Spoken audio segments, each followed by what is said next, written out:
Okay, here we go. We're going to do a long form reading here, a collective unconscious reading with all of the path cards, the Path and Tarot suite. We can think of it because you got in here, you got the Tarot deck, the Elemental deck, and the playing cards. All three. We're going to work with all of them today and, hammer out a message for you.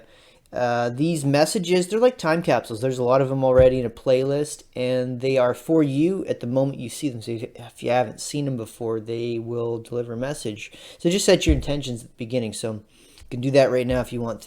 Think about something you want to know from the cards, and we're going to work through it here using all three decks in a unique card spread here. We're going to probably get through quite a bit of cards and talk about all of them, look at the patterns, and see what we can get out of it here.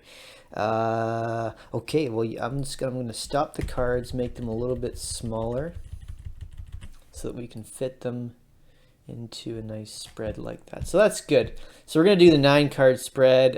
It's a tarot card spread that I came up with to use for all three decks, the playing cards and the elements and the tarot, because it relies on the elemental associations. So it works with any of those decks because they're all centered around the 5 elements anyways. Minus the playing card deck, it's just got the 4 elements, but the foundations still work perfectly fine.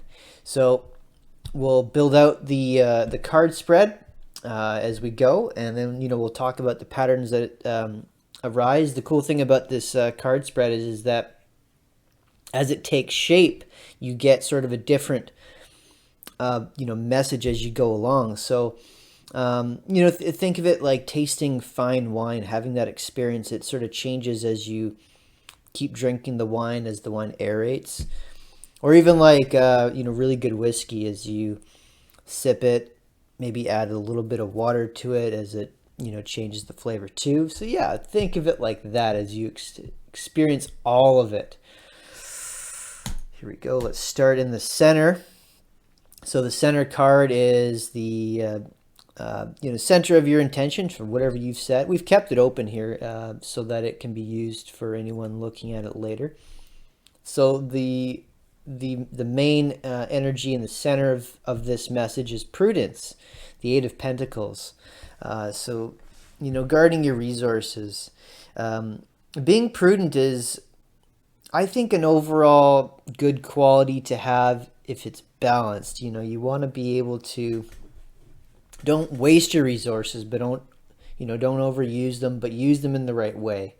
That's what reminds me of prudence. So it's kind of like being like miserly in a way, but I think if you work with those basic things in terms of building up yourself in the long term, then you're gonna do okay. So let's just keep going with this here.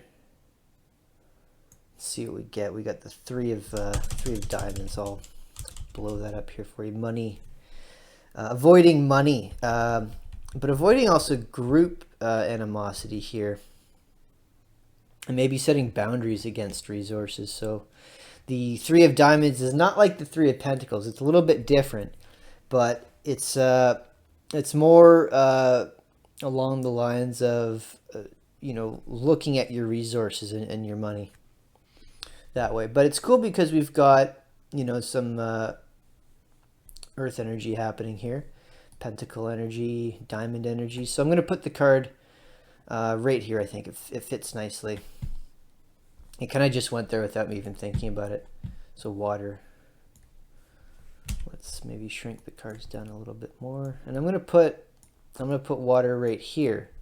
So this is a good time to talk about kind of the rules of the spread. So how this works is that the center card gets placed in the middle. That's like your center of the situation. And you're choosing to put cards around the center card based on the elemental association. So this card went here because I thought, because the earth matches, that it seems like a good direction forward. Now, earth and water both harmonize too. So this is a good card. It can sort of fit anywhere. but the other energies, fire and air, would harmonize with earth or water. So when placing those cards, you have to sort of think, okay, well, where do I want to place them to create like a barrier? Because you're creating like a disharmony. Now that's good. It's not a bad thing because what you're doing is kind of grouping up your elements together in a way that's, going to harmonize, but create like a more well structured message based on these elemental associations. And then spirit, the major arcana, sort of like a wild card. It can fit anywhere, so that you can place it anywhere and create connections that can extend the effect of the elements that harmonize. So for the earth element that comes up, I think it fits nicely down below, because you can even think of the purpose of the elements too. Like water is closer to the earth, so it's below, maybe not above. So, but you could put it here. But I think it fits more. I think it fits more here actually. So I'm going to put it here. And then that's really the basis of this card spread, is just figuring out where you want to place these elements. You can use your intuition. You can create disharmony anywhere you like, because that's kind of that'd be like an interesting thing to do.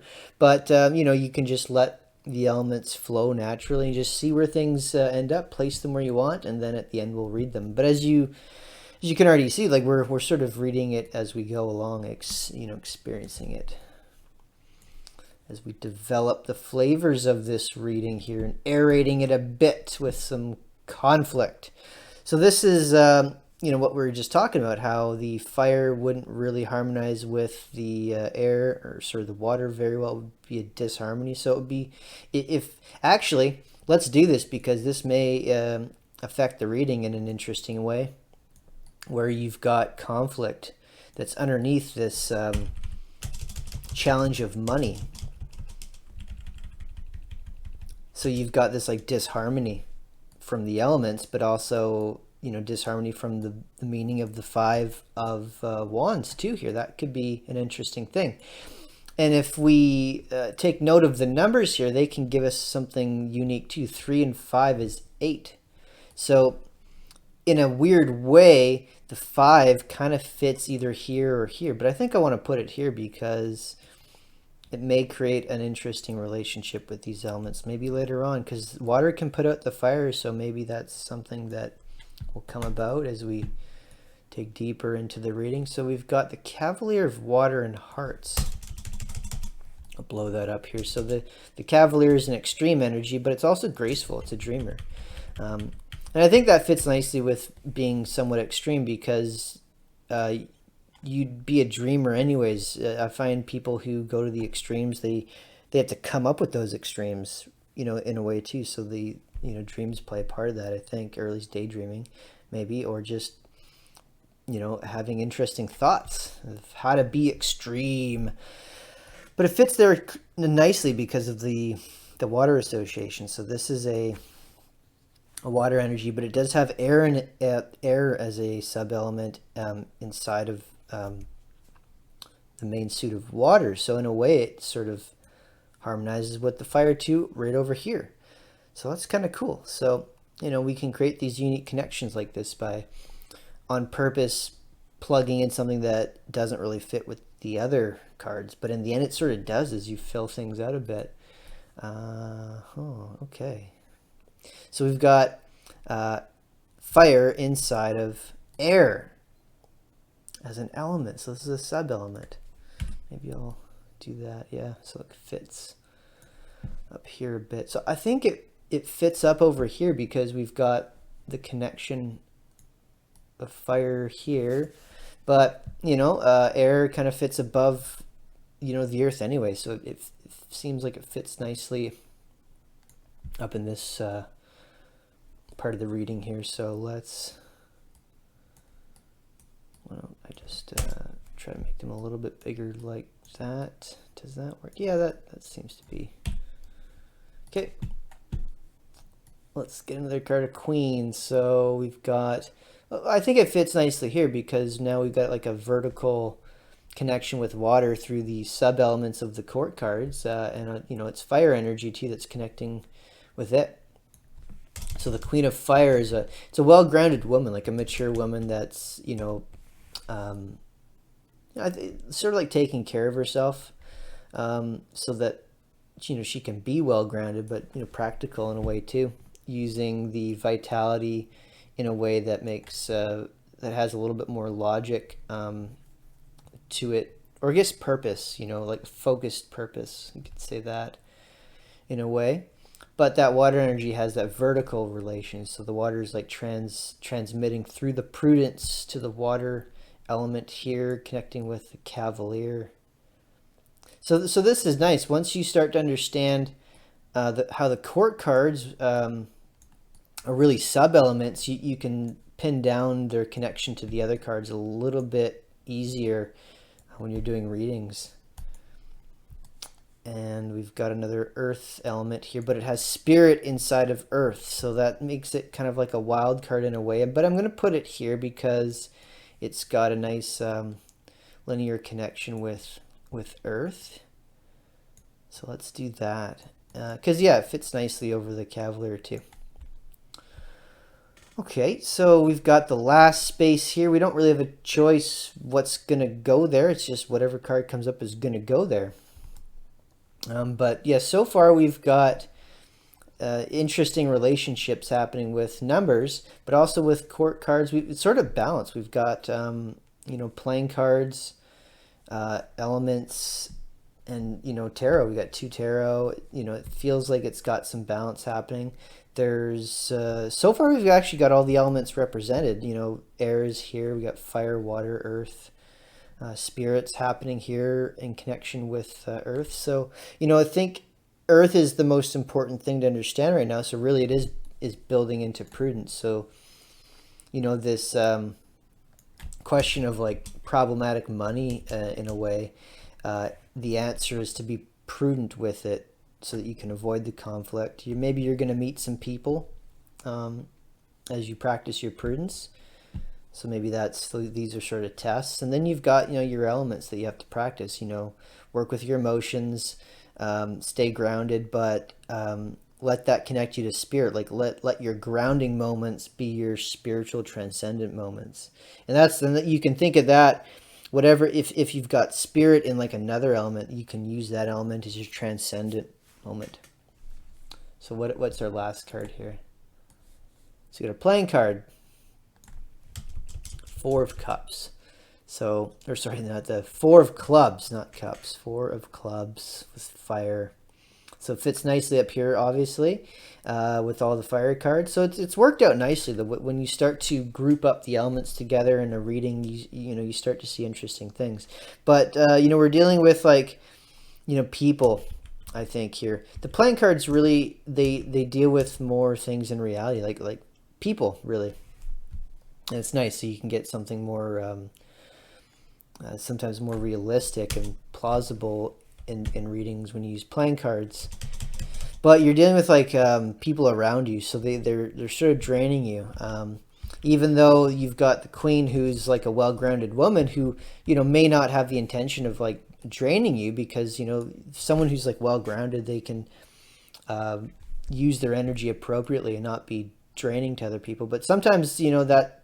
You can only do so much, and that sometimes you just can get drained without even realizing it. So maybe that's happening, but you do have to look at how you're complying to that group and like how you're interacting with it, and just make sure you're being honest, because there's some dishonesty happening as you interact with your group here. So actually it seems that fire has sort of outweighed the energies of this reading, taken over. So we're looking at like the vitality of yourself. Look at the things that are going to allow you to transform yourself and overcome things, so that you can practice the prudence that hopefully can help you save for later. Like that's kind of the long-term goal of prudence, is saving for later, like building up your resources for a later time. Yeah, so that feels like a pretty good message, and you can see having placed the cards one by one, you can see how it gets developed and how the elements can interact with each other like we did down here, and how the fire came about over top. So you can see how that works out. So, you can use your tarot cards in this way too, or you can get these tarot cards, all three of these decks on Make Playing Cards. You can do that. These are print-on-demand offers, so you can order them through the website. They'll print them off and mail them to you. You can go look at the resources down in the description here if you're on YouTube, and you can go back to the website and learn more about it, or just visit PathandTarot.com. If you're watching this on another platform, you can go check that out and learn about these cards, learn about other tarot things too. So, all right, look out for these readings in the future if you come across them, and get what you can out of them. And I will see you in the next one.